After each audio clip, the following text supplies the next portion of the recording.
너무 반갑습니다. 너무 귀한 자리 불러주셔서 너무 감사하고요. 여러분들 혹시 사명이 있으십니까? 비전이 있으십니까?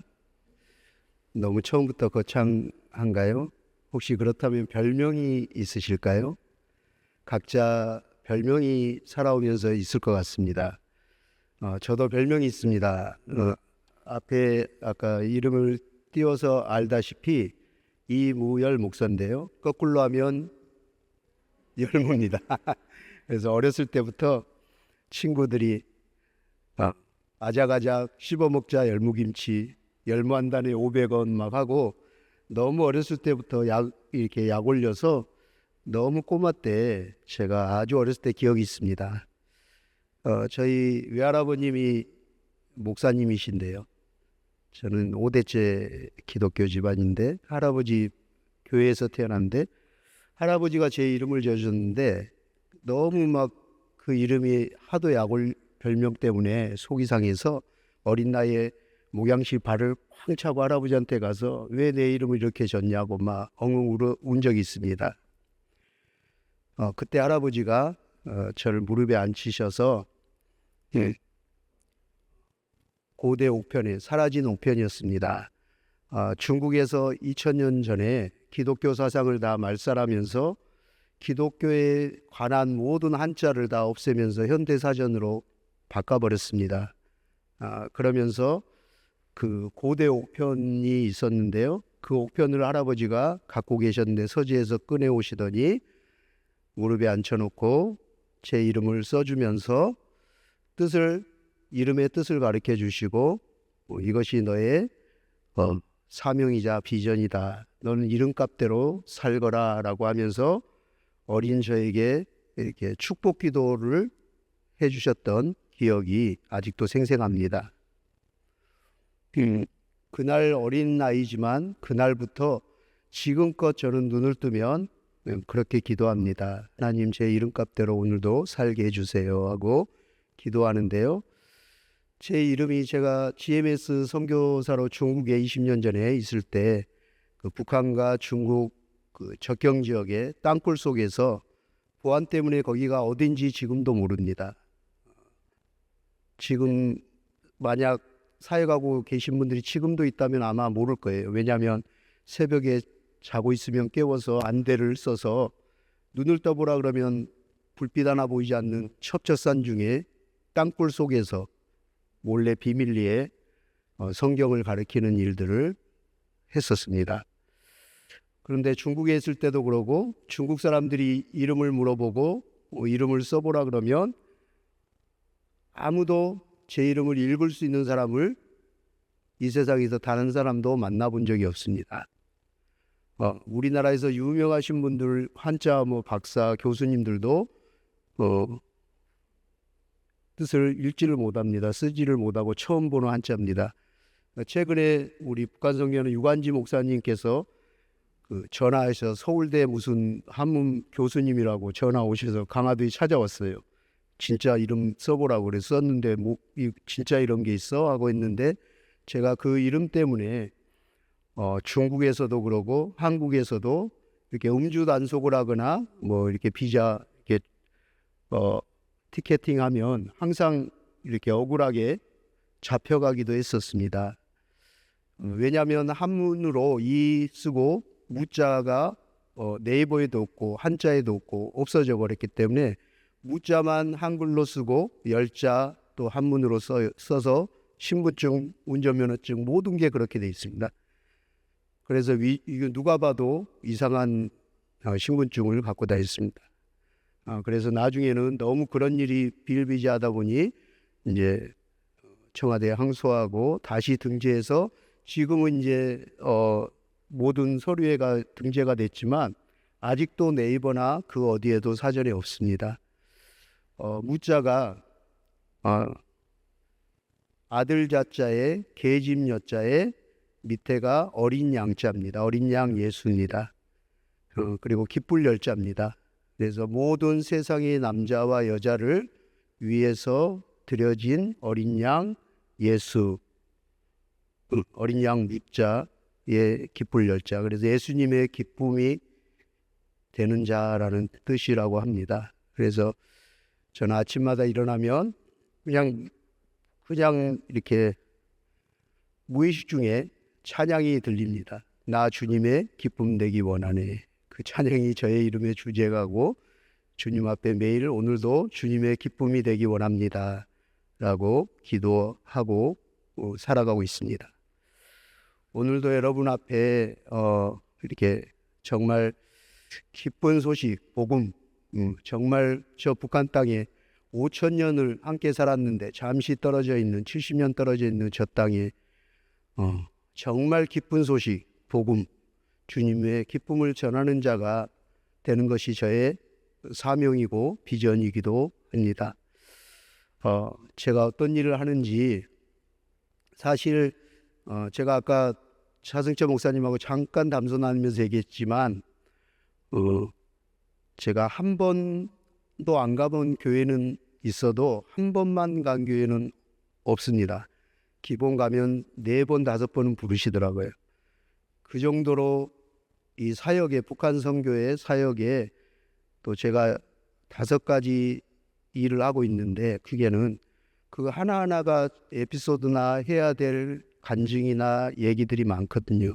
근데 이 짧은 시간에 사역 소개와 함께 35분을 시간을 주셨는데 아마 다음에 한 번 더 오라고 하시는 것 같습니다. 그런 줄 믿고 최대한 줄여서 한번 압축해서 이렇게 영상을 만들어 왔습니다. 먼저 영상을 한번 그동안 해왔던 사역들을 보면서 말씀을 이어가도록 하겠습니다. 우리 영상 한번 띄워주시면 감사하겠습니다.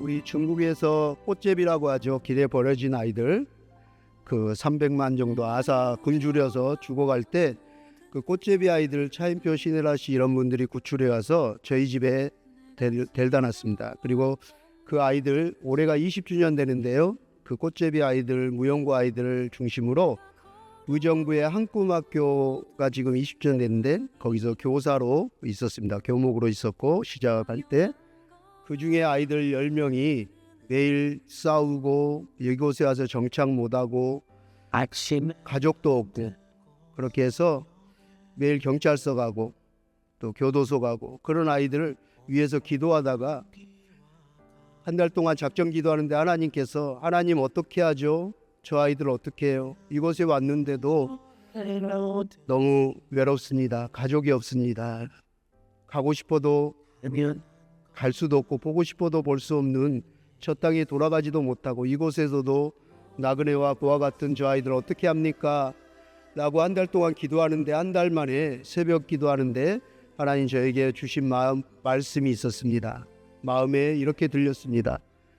하나님 어떻게 하죠? 얘야 어떻게 하긴 어떻게 내가 네 아비가 돼준 것처럼 이제 네가 이 아이들의 아비가 돼주면 되지 라는 마음을 3번을 주셨어요. 그러고 기도하는 중에 하나님께서 빌립보서 1장 2장 1절부터 5절 오늘 말씀을 마음에 심령에 들리게 하셨어요. 그리고 그 마음을 품고 아이들과 함께 7년을 같이 살았습니다. 다시 살려면 못 살 것 같아요. 너무 못 모르게 정말 내 자식 하나 둘 키우기도 힘든데요. 저희 아들이 총신대 다니다가 해병대 제대한 25살 아들하고 늦둥이 딸 이제 10살짜리 15살 차이 나는 딸이 하나 있는데요. 내 아이들 키우는 것도 쉽지 않은데 정말 돌이켜보니까 그 아이들 어떻게 키웠나 싶을 정도로 초등학교 때부터 대학교 다 보내서 첫째 아이가 이번에 총신대 대학원 졸업해서 부천에 3개월 전에 개척을 했습니다. 그리고 여자아이들은 다 20대인데 다 결혼을 했는데 대부분 사모가 됐습니다. 근데 아이들이 제일 적게 난 아이가 4명입니다. 20대인데 그만큼 구화로 자라서 그 그리움이 컸던 것 같아요. 그래서 아이들이 명절 때마다 오는데요. 목사님 아빠 엄마하고 들어오는데 어린이집입니다. 명절에는 정말 많이 오고요. 막둥이가 명지대에 다니다가 지금 군대에서 제대한 지 3달 됐습니다. 그 아이들 데리고 7년을 살았는데요. 이 아이들 다 대학교 보내고 났더니 다 키워놨더니 김포가 한강 신도시가 됐습니다. 처음에 농가 버려진 주택에서 아이들과 집에서 살고 가정에서 예배드리고 그곳에서 그룹홈을 하고 그곳에서 학교를 만들었습니다. 돈이 없어서 아는 가구점 하는 집사님 가구점에 가서 버려진 나무, 좋은 나무를 버리지 마세요 하고 주워 모아서 아이들과 가서 못질하고 톱질하는 걸 배워서 얘들아 우리가 돈이 없으니 우리가 교회와 학교를 직접 줘보는 게 어때? 하고 이렇게 시작한 게 아까 처음 봤던 화면에 그 가정교회입니다. 그곳에서 학교와 교회를 시작했습니다. 하나님이 7년 사는 동안 놀라운 일들을 행하셨습니다. 기적 같은 일들을 너무 많이 행하셨고요. 사실 이 시간에 그 얘기만 해도 할 얘기가 너무 많은데 다 할 수가 없습니다.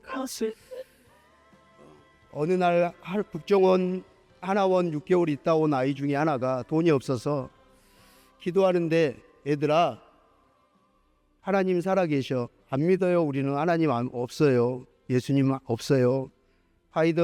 그러던 아이들에게 아니 하나님 살아계셔. 그러면 우리 하나씩 소원을 필요한 걸 써보자. 이 볼륨 좀 키워주세요. 이거 듣고 말씀 계속하겠습니다. 대담모임 마중물 대표를 맡고 있는 이무열 목사입니다. 우리들이 하나 센터는 이 땅에 들어와 있는 아무나 가정과 또 탈북민 가정 그 자녀들과 또 그리고 남한의 위기가정의 자녀들의 돌봄과 교육을 통해서 아이들의 인성과 또 지적 성장 과정에서 건강한 대한민국을 만들어 나가는 다음 세대 다가올 통일한 미래 훌륭한 하나님의 사람들을 양육하고자 세워진 센터인데 이 아이들 아직 교육 수준이 낮아서 정말 그냥 마음만 있으면 정말 마음만 있으면 제일 좋은 게 예수님처럼 친구가 되는 거거든요. 그래서 친구가 돼주고 놀아주는 뭐 아이를 좀 안전하게 돌봐줄 수 있는 그런 마음만 있다면 특별한 자격증이나 특별한 퀄리티가 이게 필요한 건 아니니까 언제든지 환영하고 축복합니다.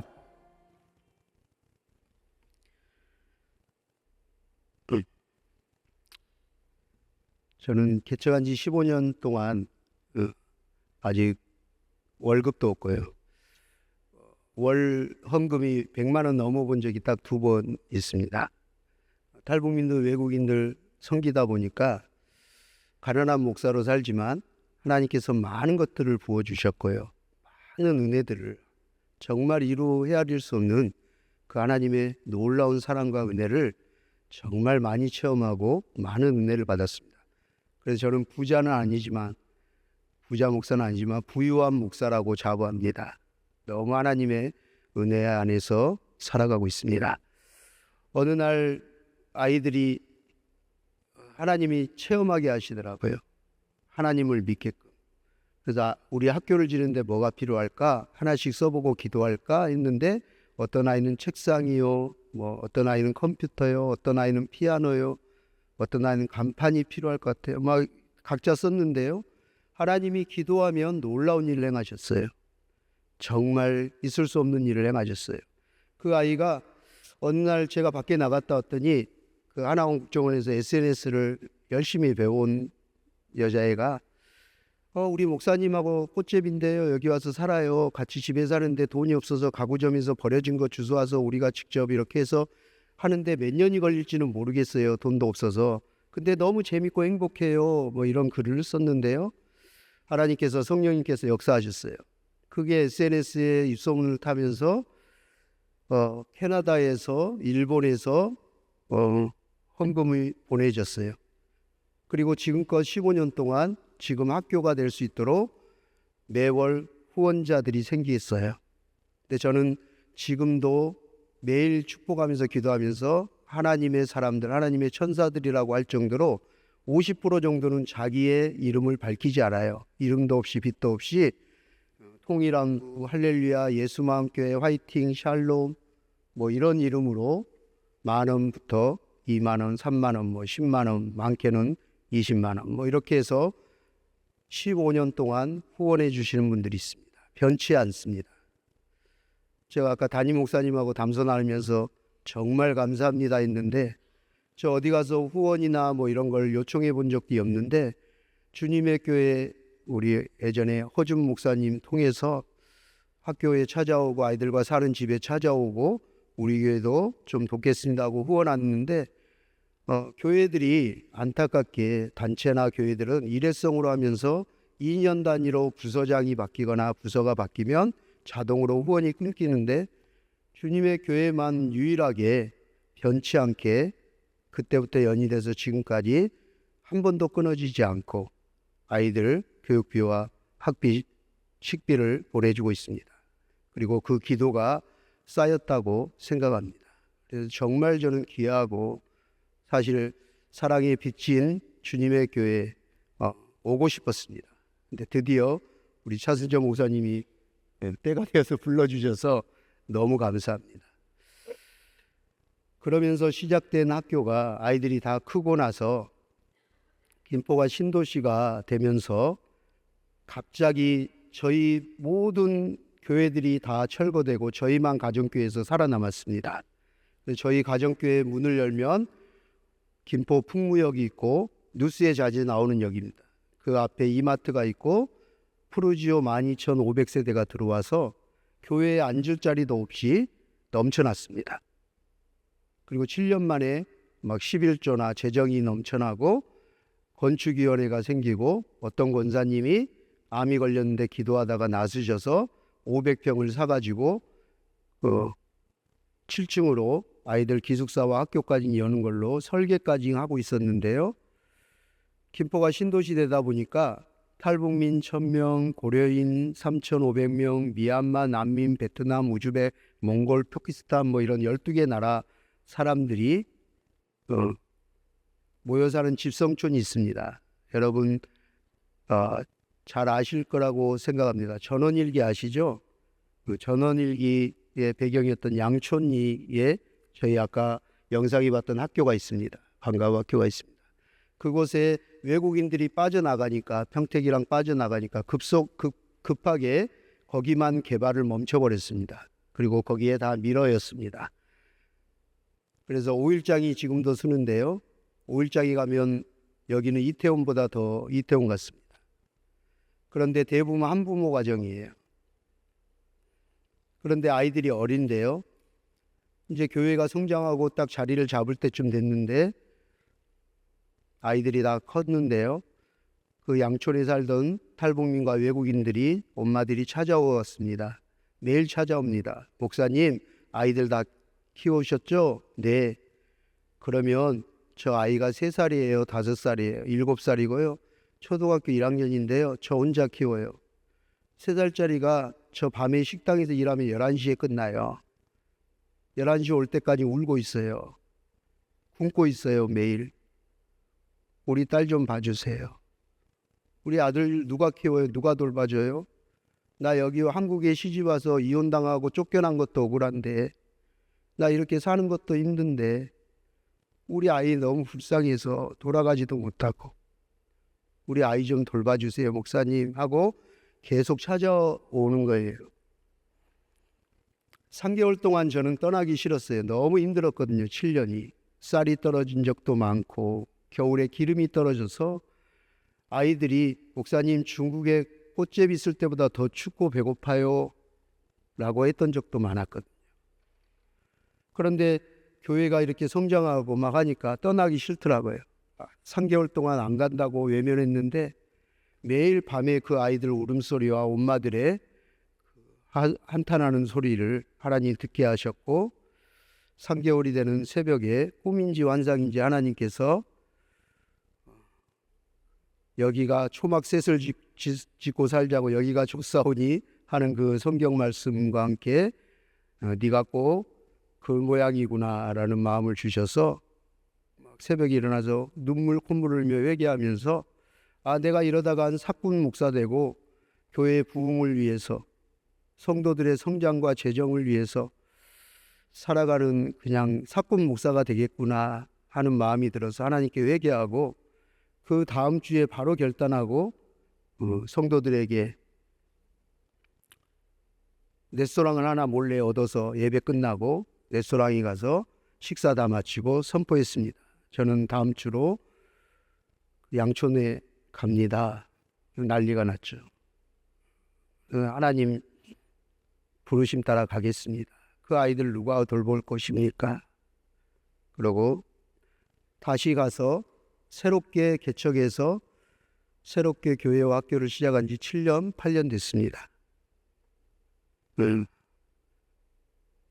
그 아이들과 기적을 일으키며 살 때 쌀이 없을 때 기도했는데 하나님께서 그 앞에 중학교를 보여주셔서 찾아갔더니 얘기를 했더니 우리 아이들이 이렇게 열 몇 명인데 매일매일 쌀값이 식대가 매일 반찬해 되기가 아내가 너무 버겁습니다. 혹시 남는 밥 있나요? 그랬더니 잘하셨습니다 목사님. 버려진 밥이 절반 정도 버려집니다. 매일 영양가 계산해서 매일 좋은 거 퀄리티 좋은 걸로 매일 똑같은 거 주면 애들 난리 납니다. 매일 바꾸는데 버리는 게 너무 아깝고 돈이 많이 듭니다. 이거 다 가져가시죠. 그래서 받아왔는데 너무 많은 거예요.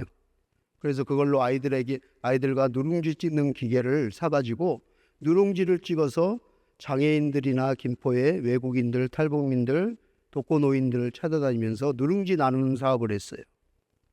그런데 이게 소문이 나서 다른 학교, 중학교에서도 연락이 와서 목사님 이것도 받아가세요 해가지고 너무 많은 열 몇 개 학교에서 주셔서 이 음식을 처리할 수가 없는 거예요. 하나님 어떻게 하죠? 기도하는데 하나님이 오병이어를 보여주셨어요.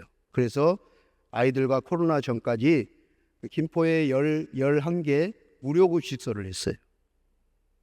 돈이 하나도 없는데 성도도 하나도 없고 11조 내는 사람도 하나도 없는데 무료급식소를 하게 됐어요. 그랬더니 소문이 나서 사람들이 찾아왔어요. 찾아오면서 나는 화장품 하는 회사 대표인데 화장품을 기부하겠습니다. 나는 옷 장사입니다. 옷을 주시고 빵을 주시고 뭐 이렇게 가전제품을 주시고 그러면서 점점 오병이의 기적이 커졌어요. 더 많은 외국인들, 탈북민들, 소년 소녀 가정들 돕기 시작했고요. 그게 어느 날 소문이 나서 미국에서 어떤 미사님들이 오셔서 우리가 출자할 테니 목사님 지불을 하나 하는 게 어때? 그러고 목사님 비전이 뭐예요? 그래서 저는 막연한 통일을 기도하거나 꿈꾸는 것보다 먼저 보내준 통일, 먼저 보내준 탈북민들을 이 땅에서 먼저 하나님이 보내주셨으니까 먼저 여기서 해보고 문이 열리면 그 경험치를 가지고 들어가고 싶습니다. 그랬더니 뭘 하고 싶습니까? 해서 크게 세 가지를 얘기했어요. 그때는. 지금은 5개를 하고 있지만 첫 번째는 북한에 기회가 되면 교회를 개척하겠습니다. 두 번째는 학교를 하겠습니다. 세 번째는 이런 푸드뱅크나 이런 기부받아서 어려운 사람들 돕겠습니다. 굶주리는 사람들이 없도록 하겠습니다. 약이 없어 죽어가는 사람들이 없게 하겠습니다.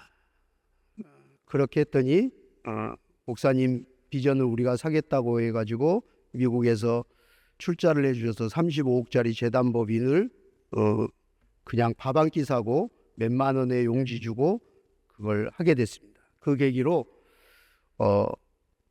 국회에서 갑자기 박근혜 대통령이 막 통일은 대박 뭐 이렇게 하면서 분위기가 고조되다 보니까 북한 선교에 관심을 갖고 탈북민들과 이 땅에 와 있는 제3국 사람들, 출생들, 어려운 사람들, 소외되는 사람들 돕는 사업을 해보자 국회에서 그렇게 해서 찾다가 재단법인을 갖고 있는 개인이 아닌 그런 신실한 사람을 찾다가 어느 분이 추천해 주셔서 김포에 고아들 데리고 사는 목사님인데 가보라 해서 오셔서 그 뒤로 국회 가서 몇 번 연설을 하게 됐고 그 뒤로 탈북민들과 제3국 외국인들 그 다음에 버려진 아이들, 미혼모 가정들 그런 아이들 인권과 교육법을 TF팀을 만들어서 하게 됐습니다. 그러면서 국회에서 매년 남은 세비를 또 주셔서 탈북민들과 장애인들, 독거노인들, 외국 노동자들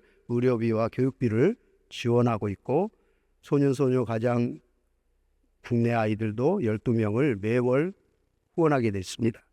지금도 월급 받지도 못하고 헌금도 100만 원 안 나오지만 너무나 많은 1년에 한 1억 5천, 2억 가까이 되는 물품들을 받아서 도네이션하고 나누고 선교하고 또 장학금을 매월 그렇게 보내고 하는 재단법인을 하고 있습니다.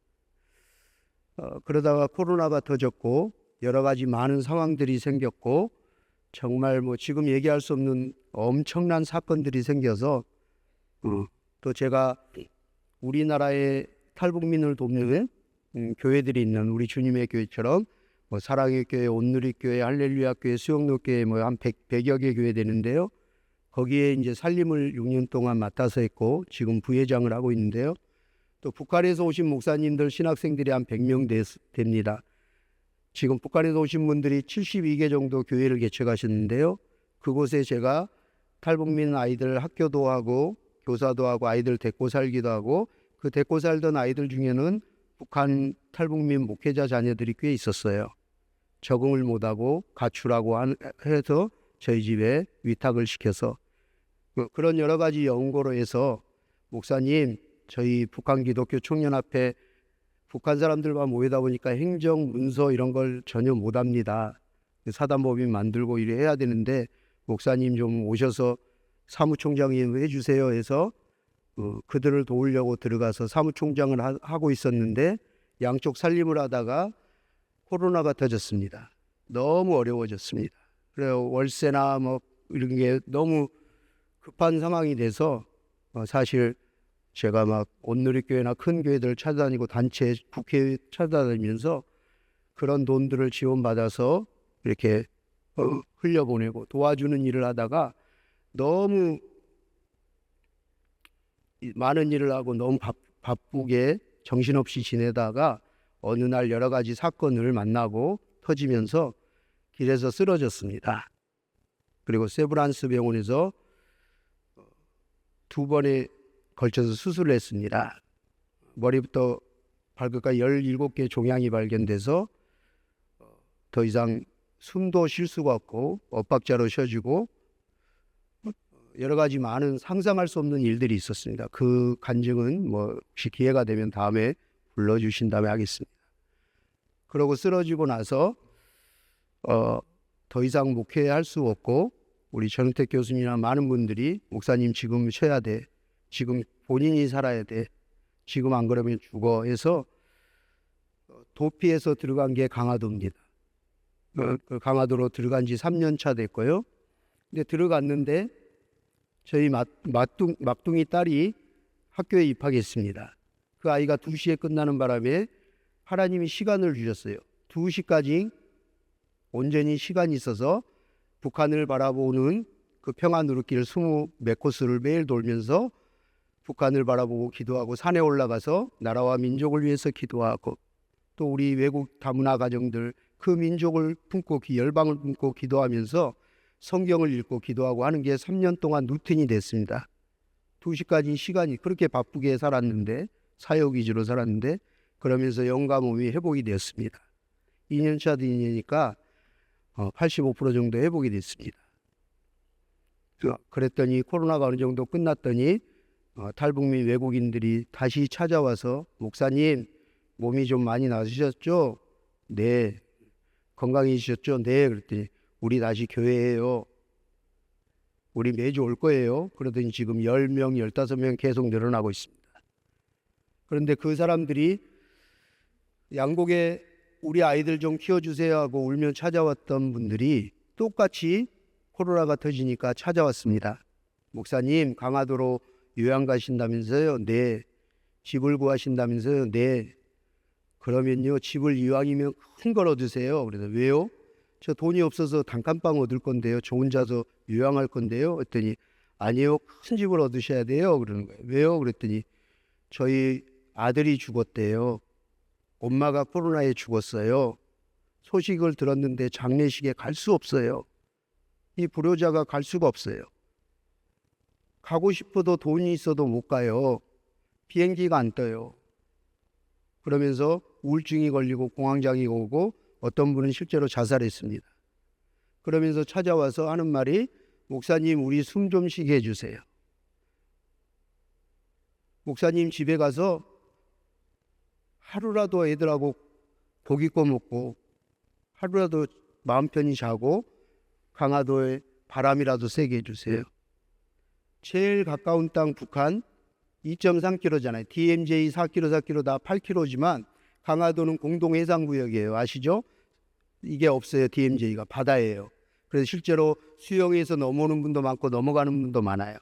재작년에 해병대 초소가 뚫려가지고 배출구로 넘어가서 뉴스에 막 대한민국이 난리가 났죠. 군부대 해병대가 뚫렸다고. 안타깝게 제가 데리고 있던 아이예요. 저도 가서 조사받았는데 그 정도로 가까워요. 날씨 좋으면 수영해서 왔다가 웬만한 사람들은 왔다 갈 수 있는 거. 그러니 날이 좋으면 고향 땅이 보이거든요. 북한 사람들 걸어가는 모습이 보이거든요. 그래서 목사님 장례식에 엄마 아빠는 못 봐도 내 아들 내 딸은 못 봐도 거기 가서 마음껏 목청 불러서 이름이라도 부르고 싶어요. 그러면서 계속 얘기하는 거예요. 그리고 기도하다가 제가 이간증하기도 그러지만 1,000만 원 갖고 집을 얻었는데 하나님이 350평에 70평짜리 무료 쉼터를 주셨어요.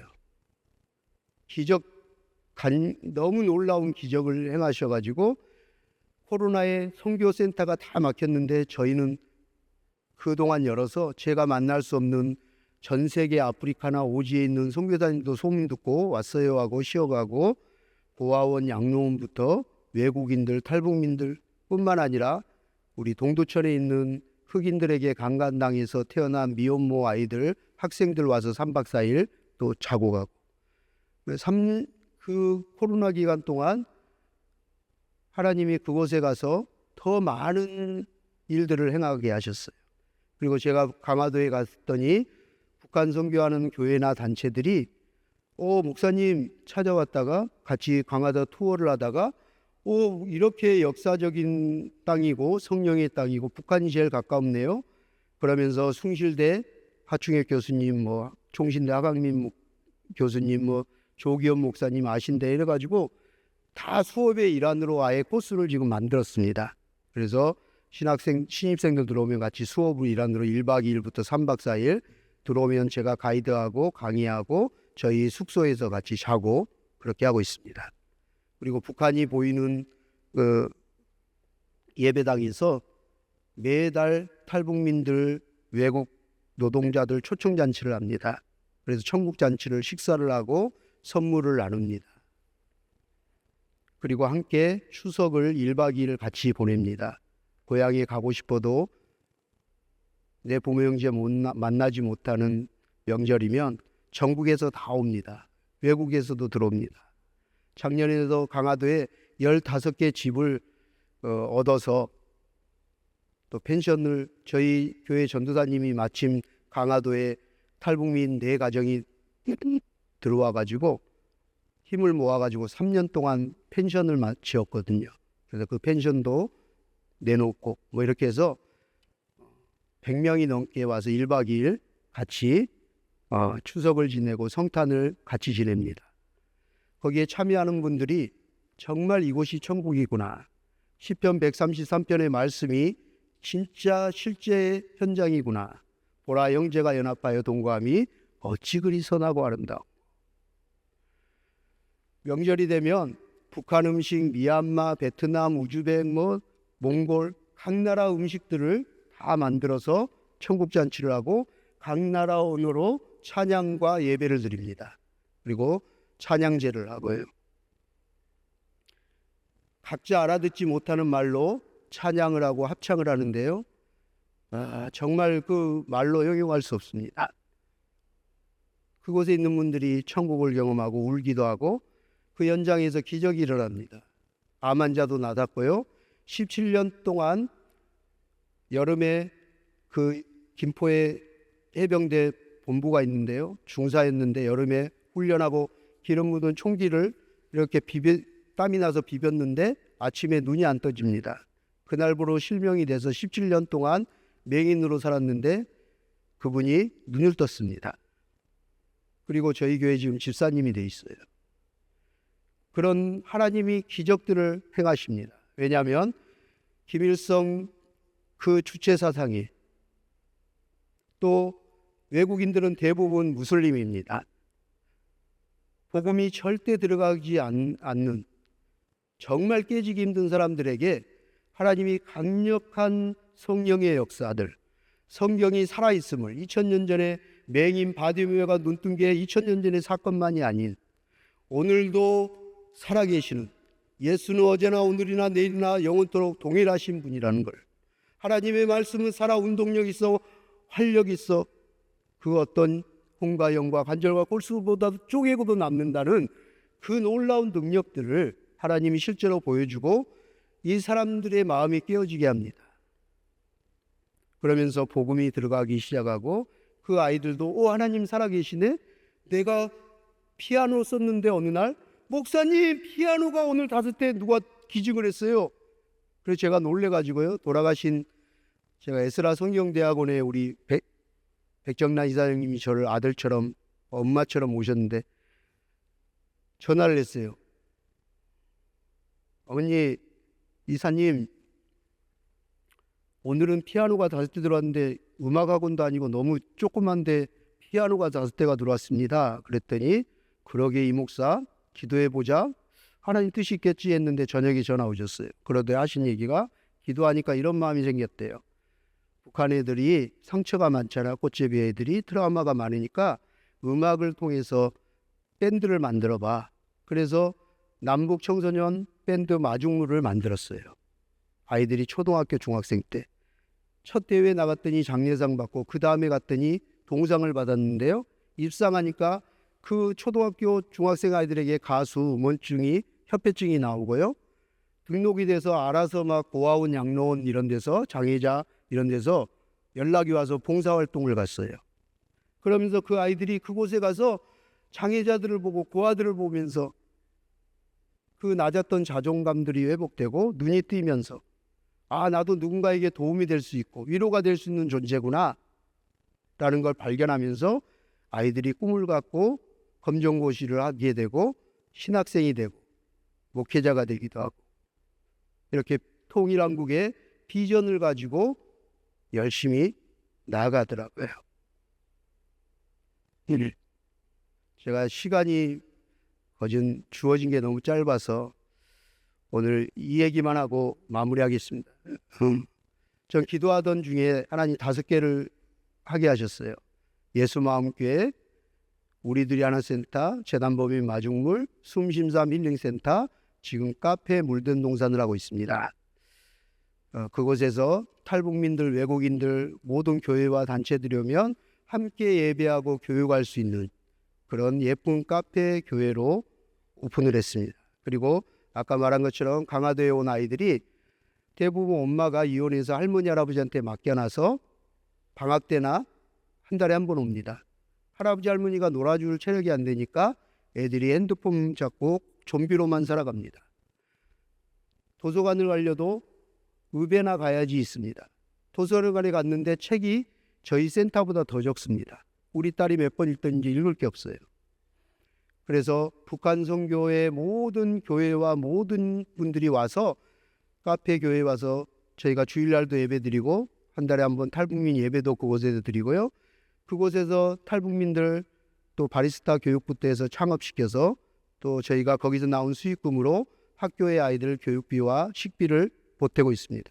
그리고 매월 모이는 식비와 또 의료비 지원 이런 걸 하기 위해서 미셔널 처치로 선교적 교회를 해보자 해서 카페를 창업해서 지난주에 6월 1일 날 감사 예배를 드렸습니다. 우리 주님의 교회 이성호 집사님부터 해서 몇 분이 또 주님의 교회에서 참석해 주셨어요. 너무 감사해요.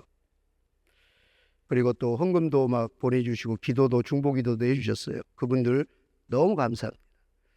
그렇게 5개를 하고 있는데 그 시작에는 중심에는 항상 제가 잊지 않는 말씀이 있어요. 5개를 다 하나님이 말씀을 주시고 찬양을 들려주고 제가 확신이 생기거나 사인을 주시면 저는 좀 베드로처럼 바로 물 위에 뛰어들거든요. 돈이 없어도 사람이 없어도 그냥 무조건 뛰어들거든요. 확신만 생기면 하나님께 순종하고 그냥 달려듭니다. 하나님이 하실 걸 확신하니까. 예수마음교회도 기도하다가 하나님이 이 빌립보서 2장 1절부터 5절 말씀 주면서 기도원에서 마지막 내려오기 전에 이 말씀을 주시면 특히 마지막 말씀, 너는 이 마음을 품으라 곧 그리스도 예수의 마음이니 예수의 마음이니 예수의 마음이니 세 번을 들려주셔서 확신을 갖고 예수 마음교회로 바로 이름을 짓고 바로 내려와서 그 다음날 예수 마음교회로 개척했습니다. 기도 중에 둘이 하나가 되리라 라는 이사야 말씀 주셔서 우리 둘이 하나 센터 학교를 바로 설립했습니다. 내 배에서 생수가 나오리니 이 물을 마신 자는 영원히 목마르지 아니하려니와 그 말씀과 함께 마중물 이름을 주셔서 마중물 재단법인을 하게 됐습니다. 수고하고 무거운 짐 자들아 다 내게로 오라 내가 너희를 쉬게 하리라. 코로나 때 숨쉬는 힐링센터를 주셨어요. 그 말씀과 함께. 근데 제가 숨쉬는 힐링센터는 뜻을 모르겠어요. 그래서 물어봤어요. 하나님 말씀은 알겠는데 이게 무슨 뜻이죠? 했더니 숨이 막히고 삶이 고달프고 쉼이 필요한 영혼, 수고하고 무거운 영혼 누구나 다 와서 다 내게로 와라 내가 너희를 쉬게 하리라. 그래서 숨쉬는 힐링센터를 냈고요. 이번에는 너는 물된 동산 같으니 마르지 않는 생각 들 것이라. 그 말씀과 함께 물된 동산 이름을 주셔서 카페 교회로 6월 1일 날 설립하고 감사 예배를 드렸습니다. 첫 시작은 이 빌립보서 2장 1절부터 5절 말씀이었습니다. 이 말씀이 탈북민들과 외국인들 선교하고 사역하고 같이 살면서 매일 저에게 도전이 되고 매일 되새김질 되는 하나님의 말씀입니다. 제가 이 시간 좀 너무 마치기 힘든데 이 말씀으로 마지막으로 마치겠습니다. 이 말씀이 실제가 된 사건이 있었어요. 아이들과 처음에 같이 살 때 여름이었는데요. 아이들이 목사님 왜 우리는 수련회 안 가요? 여름에 막 큰 교회들은 다 친구들 보니까 큰 교회 다니는 친구들은 다 여름에 바닷가 간다는데 우리 태어나서 바다를 본 적이 없어요. 바다 가는 게 소원이에요. 우리도 바다 가서 수련회예요. 막 저러는 거예요. 그래서 돈도 없고 사람도 없어요. 봉사자도 하나도 없는데 3박 4일 밥 해줄 사람도 없어요. 아내하고 저밖에 없는데 어떻게 해야 될지 모르겠어요. 돈 한 푼도 없어요. 쌀이 떨어졌어요. 집에 먹을 쌀도 없어요. 월세도 3달치 밀렸어요. 그런데 기도하면서 하나님 소원이라는데 어떻게 해요? 기도하고 있는데요. 그래 가보자 했는데요. 말과 떨어짐과 함께 아이들이 연락을 했는데요. 제주도까지 100명이 넘게 한 130명이 우 몰려왔어요. 야, 이 130명을 어디 가서 숙박하고 어디 가서 먹이지? 막막했어요. 제가 할 수 있는 거랑 기도밖에 없었어요. 그래서 기도를 며칠 동안 하고 있었는데요. 그날도 밤에 11시쯤 돼서 계속 예배당에서 기도하고 있는데요. 기도하고 있는데 전화가 따르릉 계속 울리는데요. 저는 그런 경험 처음 해봤어요. 머리부터 발끝까지 이렇게 다 쓰더니요. 확 어둠이 그냥 저를 덮는 것 같고 숨이 안 쉬어지고 너무 무서웠어요. 두려움이 찾아왔는데 전화를 받으면 안 될 것 같았어요. 아니다 다를까 벌벌벌 떨면서 전화를 받자마자 어떤 아저씨가 흐느끼며 울면서 저기요 여기 손수장거리인데요. 어떤 아이가 버스에 치였는데요. 지금 피를 흘리고 의식이 없어요. 죽어가고 있어요. 그냥 단축번호 1번을 눌렀는데요. 제가 받은 거예요. 저희 아들이었어요. 그 전화를 받고 뛰어나갔더니 바로 문을 여니까 그 건널목이었는데요. 거기가 철거되는 마지막 동네여서 서울에서 들어오던 차들이 밤 10시 넘으면 사람이 안 사는 마을이니까 그냥 100km 이상 그냥 무단으로 가는데 아이가 11시쯤 학원 갔다 오다가 자전거 타고 파란불에 중간 정도 왔는데 버스가 100km 넘게 가다가 그 아이를 못 보고 그대로 치고 계속 가서 수십 미터 가서 떨어져 있는데 다 터져서 얼굴이 알아볼 수 없을 만큼 피를 흘리고 아예 의식이 없었어요. 저는 뛰어나갔는데 사람들이 버스에 내려서 40-50명이 막 어떻게 우왕좌왕하는데 그 아이의 얼굴이 멀리서 보여요. 정말 죽은 개처럼 뻗어 있는 거예요. 근데 뛰어가야 되는데 차들이 계속 신호가 안 바뀌니까 그 시간이 저에게는 인생에 경험해 보지 못한 정말 천년 같은 심장이 끊어지고 폐가 끊기는 처럼 고통스러웠어요. 신호가 바뀌자마자 뛰어갔는데 아이의 피를 너무 많이 흘려서 얼굴을 알아볼 수 없었어요. 그 막 얼굴을 비비면서 해강아 해강아 아빠야 하고 했는데 의식이 없어요. 대답이 없어요. 그런데 저에게 놀라운 체험을 했어요. 이 말씀과 함께 주님의 마음이 저에게 느껴지고 들어왔어요. 하나님의 마음이 이런 거구나. 이 마음을 품으라고 하시는구나. 이 마음으로 평생 사역하고 살아가라고 하시는구나. 통일을 준비하라고 하시는구나 하는 걸 그날 깨닫게 됐어요. 그 아이를 잡고 막 울면서 해강아 아빠야 아빠 막 죽어가는 아이를 보면서 막 피를 흘리고 고통스러운 그 아이를 보면서 막 피범벅이 돼서 막 저도 피범벅이 돼서 막 고통스러운 그 상황에 상상할 수 없는 일이 생겼어요. 저에게 하나님이 찾아오셨어요. 그리고 말씀을 거셨어요. 얘야 지금 너 마음이 어떠니? 라고 물어보셨어요. 그 와중에. 그래서 제가 막 짜증나고 화나는 소리로 저 혼자서 하겠어요. 지금 이상하게 그게 말이라고 하세요. 어떻긴 어떡하냐고요. 아시잖아요. 막 하면서 막 정말 따지듯이 분노했어요. 그런데 하나님이 저에게 다시 말씀을 걸었어요. 한참 있다가 얘야 내가 그랬단다. 내가 수천 년 전에 너 아들 하나밖에 없는 독생자 아들 해강이가 죽어가는 모습을 피 흘리며 죽어가는 모습을 볼 때 그 마음이 이와 같았단다. 내 마음이 그랬어. 내가 내 아들을 죽기까지 너희를 품었어. 너희를 살리려고 너를 사랑해서 라고 말씀하시는 거예요. 저는 모태신앙으로 뱃속에서부터 자랐는데 저희 할아버지가 실향민들 마을에서 탈북민들을 데리고 농장을 크게 하시고 교회를 하고 중학교까지 세우셨거든요. 저는 뱃속에서 태어났는데 삼촌 이모 하신 분들이 다 윗동네 분들이에요. 제가 56살인데 저를 예뻐해주고 삼촌 이모였던 분들은 다 윗동네 분들이에요. 저는 뱃속에서 태생부터 지금까지 아마 남한의 목사 중에서는 제일 오래 살지 않았나. 지금도 살고 있으니까요. 그런데 예수님의 마음이 십자가가 어떤 건지 모태신앙인데도 몰랐어요. 지식으로만 알았죠. 머리로만.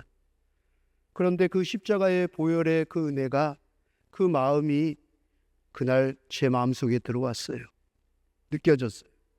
그래서 저도 모르게 감사합니다. 감사합니다. 감사합니다 하고 막 기도를 했어요. 그랬더니 옆에 있는 40-50명의 사람들이 웅성이기 시작하는 거예요. 야, 이 아저씨 미쳤나 봐. 드디어 실성했네. 이제 아들이 이렇게 죽어가는 거 보더니 아니 뭐가 감사해? 지금 이게 감사할 일이야? 미친놈 아니야? 뭐 이런 소리가 들려요. 근데 그들은 모르죠. 저는 너무 감사했어요. 그러고 병원에 갔는데 큰 병원 가라 그래서 서울병원에 갔는데 의사 선생님이 만났더니 지금 뇌에서 피가 안 터져서 둘 중 하나입니다. 평생 식물인간으로 살거나 이걸 터져서 살아나야 됩니다. 그런데 건드릴 수 없는 상황입니다. 건드리면 더 위험합니다. 우리가 할 수 있는 건 아무것도 없습니다. 기다리는 수밖에요. 그 말이 들리자마자 생명의 주관자는 하나님이시구나.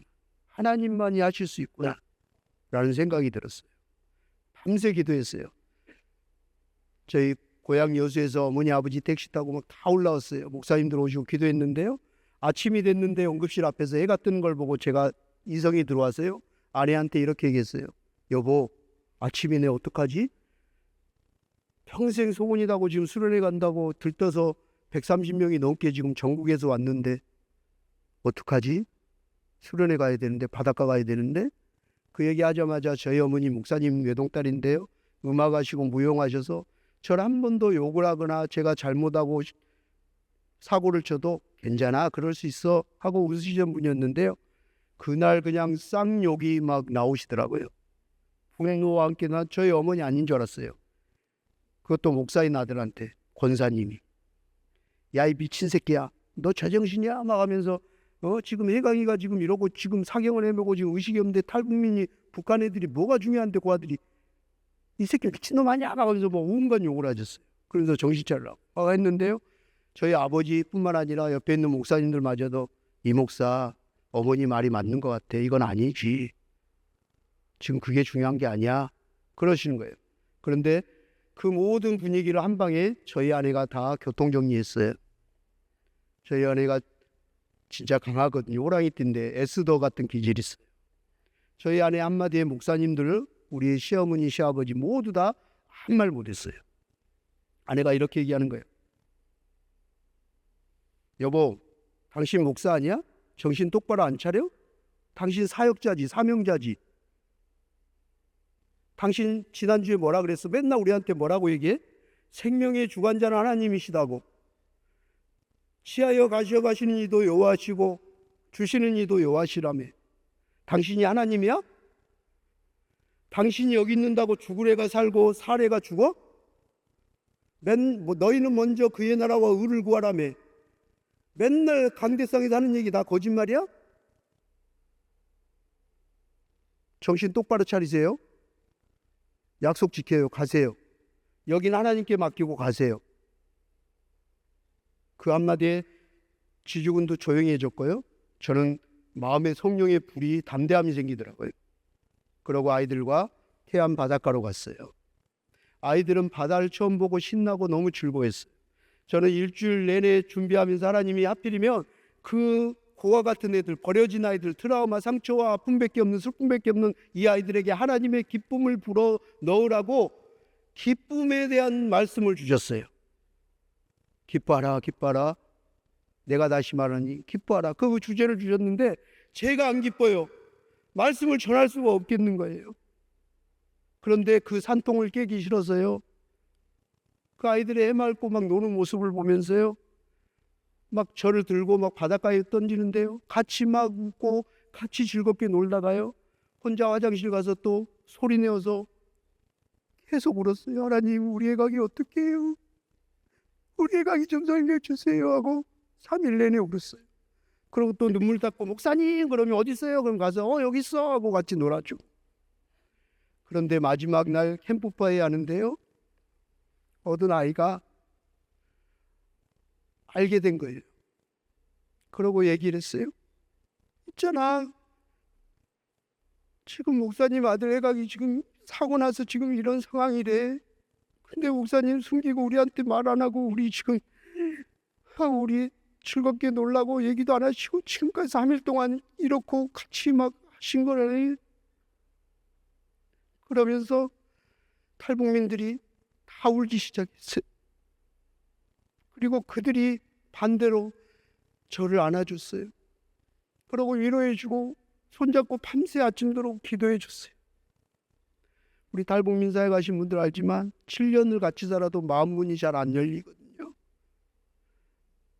자기 얘기하다가 어디 잡혀갈까봐, 고발할까봐, 자비판,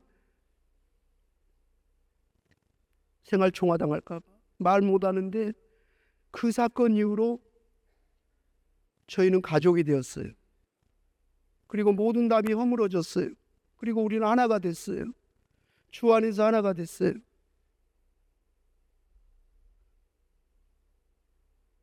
그때 생각나는 말씀이었어요.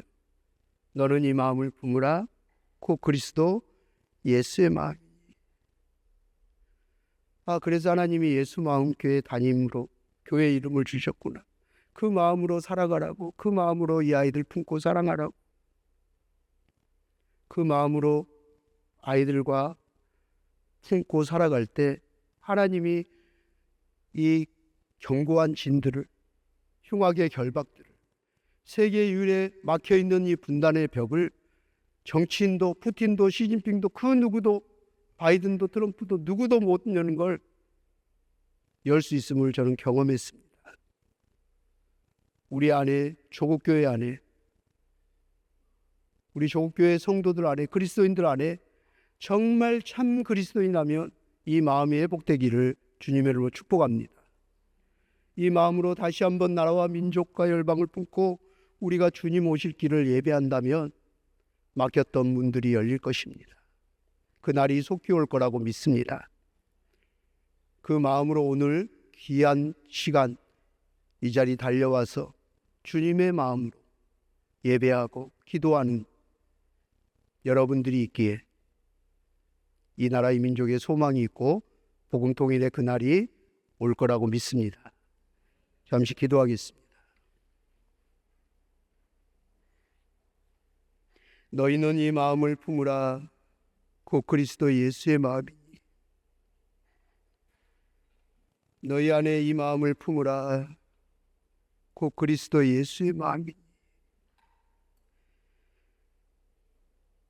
너희는 이 마음을 품으라. 곧 그리스도 예수의 마음이니 주님이 짧은 시간 부족한 종이 다 전할 수는 없지만 주의 성령님 이 시간 주님의 마음이 우리 안에 부어지기를 원합니다. 주님의 마음이 다시 회복되어지기를 원합니다. 강박했던 마음들, 무뎌진 마음들, 하나님 우리의 마음을 기경하여 주시옵소서. 다시 한번 십자가 보혈로 우리를 위하여 대속의 은혜를 베푸신 그 은혜가 회복되게 하여 주시옵소서. 예수 그리스도의 심장을 가지고 주님 오실 길을 예비하며 세계 유일의 분단 국가인 이 남가부 이 나라의 민족을 위하여 기도하는 우리 주님의 교회 또 지체들 가운데 하나님 아시오매 주님의 마음으로 충만하게 하시사 주님의 나라 주님의 뜻을 이루는데 존귀하게 사용하여 주시옵소서. 우리 안에 주님의 마음으로 충만하게 부어주실 줄 믿고 길이요 진리요 생명이요 부활 되시며 동일의 열쇠와 천국 열쇠를 쥐고 계시는 우리 구주 예수 그리스도의 이름으로 감사하며 기도드리옵나이다. 아멘.